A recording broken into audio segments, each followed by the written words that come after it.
नमस्कार दोस्तों। जय जवान जय किसान, ये नारा दिया था श्री लाल बहादुर शास्त्री जी ने। उनका मानना था ये दोनों अगर मजबूत होंगे तो देश भी मजबूत होगा। दोस्तों, हाल ही में कल सरकार ने अग्निपथ स्कीम लॉन्च की है। बहुत सारे लुभावने पॉइंट्स भी इसमें दिखाए जा रहे हैं, मेंशन किए गए हैं। देश के युवा को अट्रैक्ट करने के लिए बहस हो रही है, चर्चाएं हो रही हैं।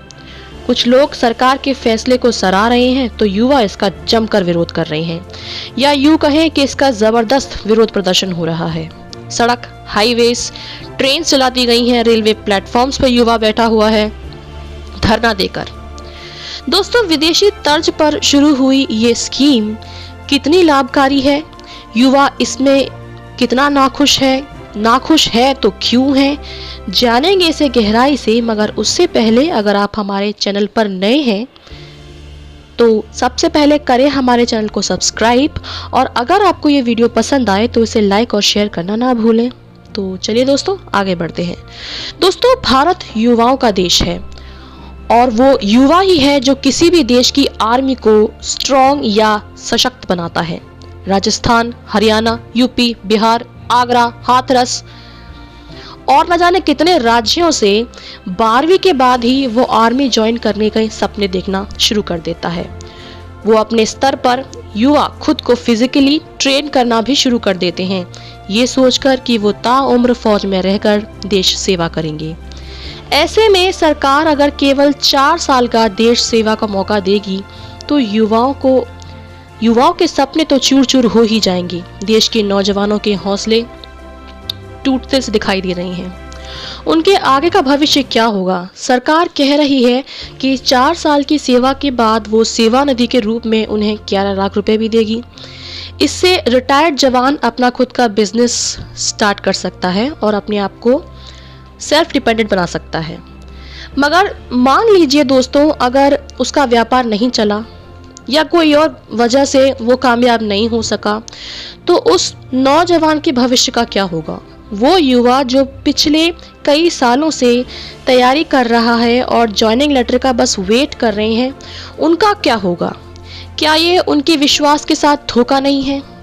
जब एक युवा डिफेंस के लिए तैयार होता है तो वो खुद को बोथ फिजिकली और मेंटली देश सेवा के लिए प्रिपेयर करता है। उसे ये चिंता नहीं रहती कि अगर वो वॉर में शहीद हो भी गया तो उसके परिवार का क्या होगा, क्योंकि कहीं ना कहीं उसे ये विश्वास होता है कि समय से पेंशन घर आती रहेगी, घर खर्च चलता रहेगा। हालांकि इसके बदले में सरकार कह रही है कि यदि किसी वॉर में सोल्जर शहीद होता है तो वो उन्हें 48 लाख का कंपनसेशन देगी। मगर फिर भी उसकी फैमिली को तो सरवाइव कर जाएगी, लेकिन क्या उस शिद्दत में, जिस शिद्दत से वो पहले देश सेवा कर रहा था, क्या उसमें फर्क नजर नहीं आएगा? क्या ऐसे में वो जवान जो खुद का आर्मी में अपना 100% देता था, क्या वो खुद को इनसिक्योर फील नहीं करेगा? क्योंकि उसे पता है कि 4 साल बाद तो मुझे आर्मी से जाना ही है, क्योंकि केवल 25% रखे जाएंगे, बाकियों को रिटायर कर दिया जाएगा। तो जिस शिद्दत से वो पहले ड्यूटी कर रहा था, क्या उसमें कमी नहीं आएगी? कहने का मतलब है कि क्या इससे देशभक्ति भावना पर कुछ असर नहीं पड़ेगा? शायद यही वो वजह है जिससे भारत का युवा नाराज है और सड़क पर उतर आया है। जगह जगह सड़कों पर प्रोटेस्ट हो रहे हैं, ट्रेन तक फूंक दी गई हैं, बसें जलाई जा रही हैं, चक्का जाम कर दिया है। युवा सड़क पर आकर तोड़फोड़ कर रहे हैं, बसें जलाई जा रही हैं, रेलवे ट्रैक्स पर भी जाकर बैठ गए हैं। अशांति का माहौल सा बन गया है। डिसिप्लिन डिफेंस का फर्स्ट प्रिंसिपल है। अगर यही ताक पर रख देगा युवा तो वो एक अच्छा जवान कैसे बनेगा? तोड़फोड़ किसी भी समस्या का समाधान नहीं हो सकता। उसे शांतिपूर्ण तरीके से बैठकर सुलझा लेना चाहिए। यही समझदारी वाली बात है। इस स्कीम में कुछ खूबियां हैं तो कुछ खामियां भी हैं। जैसे सरकार इस योजना से रक्षा बजट में कुछ कटौती करना चाहती है। कम मैन पावर होगी तो कम खर्चा होगा सैलरी और पेंशन पर, क्योंकि अगर डिफेंस बजट को देखें तो लगभग 5,25,000 करोड़ रुपए का हमारा डिफेंस बजट है, जिसमें से 1,23,000 करोड़ पेंशन में ही चले जाते हैं।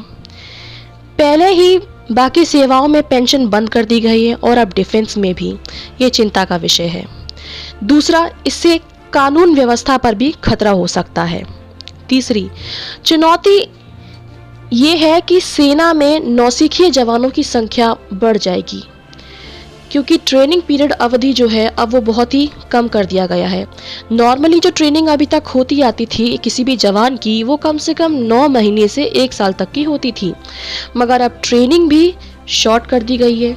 ऐसे में जहां इंडिया 2 फ्रंट फेसेस से थ्रेट या धमकियों जैसी खबरें हमें सुनने को मिल रही हैं फ्रॉम पाकिस्तान और चाइना, तो ऐसे में जब एक अमेच्योर जवान जिसके पास एक्सपीरियंस कम है हथियार चलाने का, जब वो वॉर जोन में जाएगा तो उसकी कैसा प्रदर्शन रहेगा, उसकी कैसी भूमिका रहेगी, ये सोचने वाली बात है।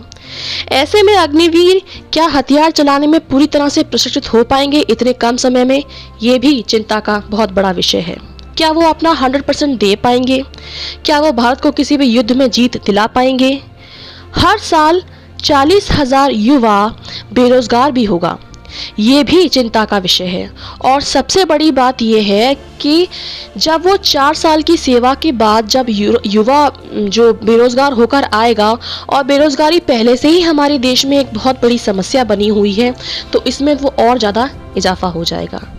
ऐसे में अगर एक वेपन ट्रेंड फौजी वापस से उसी समाज का हिस्सा बनेगा और उसमें वापस आएगा, तो वायलेंस की स्थिति और बढ़ सकती है। ऐसे में ये अग्निपथ जो स्कीम है देश हित में कितनी लाभकारी सिद्ध होगी, ये तो अब आने वाला समय ही बताएगा। लेकिन मैं ये भी जानना चाहूँगी, जब आप यहाँ वहाँ से पेंशन कम करके देश के बजट को बढ़ाने की कोशिश कर रहे हैं ताकि आप और बेहतर वेपन्स ला सके, आर्मी या डिफेंस को और स्ट्रॉन्ग कर सके, तो थोड़ा बहुत ख्याल हमें नेताओं की पेंशन पे भी कर लेना चाहिए। वहाँ से भी तो कटौती होनी चाहिए। जब फौजी की सैलरी काटी जा रही है, हर वर्ग की सैलरी और पेंशन में कटौती हो रही है, तो नेताओं के बारे में कोई बात क्यों नहीं करता? इस स्कीम में मुझे खामियां भी दिखी तो कुछ एक खूबी भी है, जैसे कि अगर एक ऑनेस्ट और डिसिप्लिन्ड सोल्जर हमारी सोसाइटी का हिस्सा बनेगा, वो आर्मी में सर्व करके वापस हमारी सोसाइटी को ज्वाइन करेगा, तो इससे हमारी सोसाइटी पर, हमारे देश पर एक बहुत ही अच्छा और एक बहुत ही मैसिव इम्पैक्ट मैं कहूँगी वो देखने को मिलेगा। दोस्तों, आशा करती हूँ कि ये वीडियो आपको पसंद आया होगा। दोस्तों, युवाओं को लेकर आई ये अग्निपथ स्कीम के बारे में आपका क्या मानना है? नीचे दिए गए कमेंट सेक्शन में लिखकर हमें ज़रूर बताइएगा। Until the next video, good bye and take care.